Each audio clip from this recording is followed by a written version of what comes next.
Welcome to Suman TV. నేను మీ నవీన్. మోకాళ్ళ నొప్పులు వచ్చాయంటే చాలు చాలామంది కూడా సర్జరీకి వెళ్ళాలేమో అని చెప్పేసి భయపడిపోతా ఉంటారు. కానీ సర్జరీతో పని లేకుండా ఇప్పుడు ఎపియాన్ పెయిన్ మేనేజ్మెంట్ వాళ్ళు పీఆర్పీ థెరపీని అయితే తీసుకొనొచ్చారు. సో, ఎలాంటి స్టేజ్‌లో ఉన్నా సరే పీఆర్పీతో మోకాళ్ళ నొప్పులు తగ్గిపోతాయని చెప్పేసి సుధీర్ ధారా గారు చెప్తా ఉంటారు. సో, ఇప్పుడొచ్చేసేసి ఎపియాన్ పెయిన్ మేనేజ్మెంట్‌లో పీఆర్పీ ట్రీట్మెంట్ తీసుకొని పూర్తిగా అంటే మొత్తం 3 స్టేజెస్‌లో కూడా అయిపోయాయి. సో, వాళ్ళ రివ్యూ ఏ విధంగా ఉంది? అసలు ఏ స్టేజ్‌లో వాళ్ళొచ్చారు? ఇప్పుడు ఎలా ఉందనేదైతే అడిగి తెలుసుకుందాం. హాయ్ సార్, నమస్తే అండి. ఆ! సార్ మీ పేరు సార్? నా పేరు రియాజ్ అండి. ఎక్కడి నుంచి వచ్చారండి? ఖమ్మం. ఖమ్మం నుంచి వచ్చారు. ఓకే. హ్మ్. ఏంటి సార్ అంటే మామూలుగా మోకాళ్ళ నొప్పులు రావడానికి రీజన్ ఏంటనేది ఫస్ట్ వేరే ఆర్థోపెడిక్ దగ్గరికెళ్ళినప్పుడు చెప్పారా మీకేమన్నా? అంటే అది గుజ్జు కరిగిపోయింది అని చెప్పారు. మందులు వాడాలని చెప్పారు. ఓకే. మందులు వాడారా? మందులు వాడా. 2014 నుంచే వాడుతున్నా ఓహ్! మందులు. 2014 నుంచి. ఎంత హ్మ్. సార్ మీ వయసు ఇప్పుడు? 52 సంవత్సరాలు. 52 సంవత్సరాలు. అంటే 42 ఆ ఏజ్‌లోనే 40 లోపే వచ్చేసింది మీకైతే మోకాళ్ళ నొప్పులు. ఓకే. ఏం చేస్తుంటారు సార్? మేము ట్యాక్స్ కన్సల్టెంట్ అండి ఖమ్మం. ఓకే. ఓకే. హ్మ్. ఖమ్మం ట్యాక్స్. శాస్త్రి అసోసియేట్స్ అని ఓకే. ఆఫీస్ మాది. సరే ఈ పీఆర్పీ అనేది సూటబుల్ అవుతుందా లేదా అని ఏమన్నా ఫస్ట్ మీకు క్వెషన్ మార్క్ వచ్చిందా? అంటే ఇది చాలామంది మోకాళ్ళ నొప్పులు అంటే వచ్చాయంటే ఖచ్చితంగా సర్జరీకెళ్ళాలి అంటుంటారు కదా! మందులు ఎన్ని రోజులు వాడారండి మీరు మామూలుగా? మందులు ఫస్ట్‌లో అయితే 4, 5 సంవత్సరాలు వాడా. 4, 5 సంవత్సరాలు. వాడా. కొద్దిగా రిలీఫ్ వచ్చిన తర్వాత మళ్ళీ వదిలేసా. మళ్ళీ స్టార్ట్ చేశా. ఓకే. ఇంకా మందులు వాడాలని ఇంకా అనిపిస్తుంటే యూట్యూబ్‌లో సార్‌ది చూసా. ఓకే. సుధీర్ ఓకే. గారి. ఆహా! ఆయన చెప్పిన దాన్ని బట్టి కాన్ఫిడెన్స్ వచ్చింది. యెస్. కాన్ఫిడెన్స్ వస్తే ఇక్కడ అంతా బాగానే ఉంది. హ్మ్. ఫస్ట్‌లో వచ్చినప్పుడైతే బాగా పెయిన్‌తో వచ్చా. ఓకే. ఫస్ట్ సిట్టింగ్‌లోనే పెయిన్ కొద్దిగా రిలీఫ్ వచ్చింది. హుహు. మొత్తం ఎక్స్‌ప్లెయిన్ చేసి చెప్పారు. 2.5 ఉండాలంట అసలు మన గుజ్జు. గుజ్జు. యెస్. కరెక్టే. 2.5 ఉండాలంట. దానికి 0.7 ఉంది. ఓకే. ఓకే.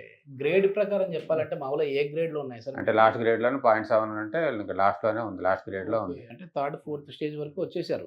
మరి ఏమన్నా మీకు సర్జరీ పడతదని చెప్పారా? వేరే ఆర్థోపెడిక్ దగ్గరికెళ్ళినప్పుడు? అంటే అదే అంతవరకు ఎళ్ళలేదు సార్ ఇంకా. అదేలే. ఎందుకంటే ఏజ్ హ్మ్. మామూలుగా అయితే 52 అంటే చిన్న హ్మ్. ఏజే మరి. అంటే హ్మ్. మామూలుగా 60 ఏళ్లలో సర్జరీ అట్లా దాకా మోకాళ్ళ నొప్పులొస్తాయా? సర్జరీ చేయాలనేది ఏ డాక్టర్ చెప్పలేదు. ఏ డాక్టర్ చెప్పలేదు. యెస్. మందులైతే యెస్. యెస్. వాడాలని చెప్పారు. హ్మ్. పెయిన్ కిల్లర్సే ఇస్తున్నారు ఎవరిచ్చినా. ఓకే. హ్మ్. మామూలుగా దాదాపు 10, 12 ఏళ్ల నుంచి వాడుతా ఉన్నారైతే పెయిన్ కిల్లర్స్. ఓకే. సార్ ఏమన్నారంటే ఇప్పుడు పీఆర్పీతో ఇది తగ్గిన తర్వాత మళ్ళీ ఏదైనా మందులు వాడుతూ ఉండాలని చెప్పారా? లేదంటే ఇంక అవసరం లేదంటే మందులని ఇగ చెప్పారా? మందులైతే రాశారు సార్. ఇప్పుడు 1 మంత్‌కి ఓకే. రాశారు. ఆహా! థర్డ్‌ది అయిపోయింది. స్టార్టింగ్. మొత్తం అన్ని సిట్టింగ్‌లు అయిపోయినియి. ఆహాహా! అయిపోయిన తర్వాత ఇంకా మనకి మందులు రాశారు మళ్ళీ 1 ఇది గూడా మంత్‌కి. అంటే మళ్ళీ లైఫ్ లాంగ్ వాడాలన్నారా? ఆహా! 1 మంత్ అయితే రాశారు. మళ్ళీ 1 మంత్ తర్వాత రమ్మన్నారు. ఓకే. ఓకే. ఏమన్నా చిన్న చిన్న ఎక్సర్‌సైజ్ లాంటివి చెప్పారా సార్? చెప్పారండి. 3 హ్మ్. స్టేజ్‌ల దాకా చెప్పారు. Exercise okay. చెప్పారు. ఓకే. ఓకే. ఎక్సైజ్ చేస్తూ ఎక్కువ నుంచోవద్దు. ఎక్కువ స్ట్రెస్‌కి సంబంధించినయి ఓకే. ఓకే. ఏం పనులు చేయొద్దు అన్నారు. హ్మ్. Okay sir. అంటే ఫస్ట్ సిట్టింగ్‌కి, ఇప్పుడు లాస్ట్ సిట్టింగ్‌కి హ్మ్. ఉన్న డిఫరెన్స్ ఎట్లా ఉంది మీకు అండ్ నడుస్తుంటే? ఫస్ట్ సిట్టింగ్‌లో 0.7 నుంచి 0.7 ఉందని చెప్పారు స్కానింగ్‌లో అయి చేసి. హ్మ్. తర్వాత 0.9 అయింది. ఓకే. గుజ్జు పెరిగింది. ఆహా! దాని తర్వాత 1.2కొచ్చింది ఇప్పుడు. ఓకే. ఓకే. 1.2 ఉంది ఇప్పుడు. 1.2 1.5 దాకా వస్తే సరిపోద్ది. ఇంకేం ప్రాబ్లమ్ ఉండదు. ఓకే. ప్రాబ్లమ్ ఉండదు. అంటే దానికేంటంటే చిన్న చిన్న మనకి మూవ్‌మెంట్స్ వల్ల మళ్ళీ హ్మ్. గుజ్జు పెరిగితా ఉంది. అంటే మందులతో ప్లస్ ఈ పీఆర్‌పీతో పీఆర్‌పీతో.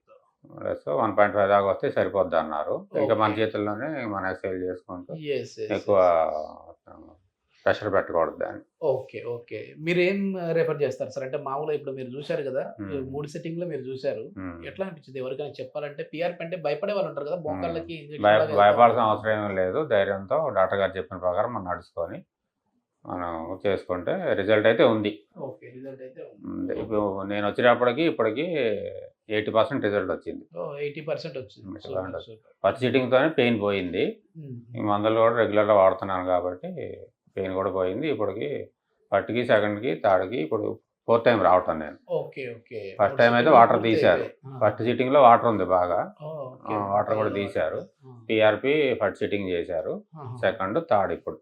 ఓకే. ఓకే. చేయించుకోవచ్చు. ఆపరేషన్‌కి పోకుండా ఫస్ట్ అయితే ఇది యెస్. Test yes. చేసుకొని ఇది కూడా కాకపోతే అప్పుడు ఆపరేషన్‌కి పోవచ్చు. యెస్. యెస్. ఇది మొత్తానికేంటంటే పీఆర్‌పీ అనేది సక్సెస్‌ఫుల్‌గా రన్ అవుతా ఉంది. చాలామందికి గూడా లాస్ట్ స్టేజ్‌లో ఉన్న వాళ్ళకైనా సరే పీఆర్‌పీ అనేది సూటబుల్‌గా ఉంది అని జెప్పేసేసి అంటా ఉన్నారు. సో, ఆపరేషన్ వరకు వెళ్ళాల్సిన పని లేకుండా దీంతో ముందు చూసి దాని తర్వాత మన లైఫ్ స్టైల్ మోడిఫికేషన్ చేసుకుంటూ వెళ్ళామనంటే మాత్రం ఈ సర్జరీని పక్కన పెట్టేసేసి మన లైఫ్ స్టైల్‌ని మనం హ్యాపీగా లీడ్ చేసే విధంగానే ఉంటదని జెప్పేసేసి రియాజ్ గారు చెప్తా ఉన్నారు. సో, దీనిపై మీ అభిప్రాయాన్ని కూడా కామెంట్ రూపంలో మాకు తెలియజేయండి. Thank you.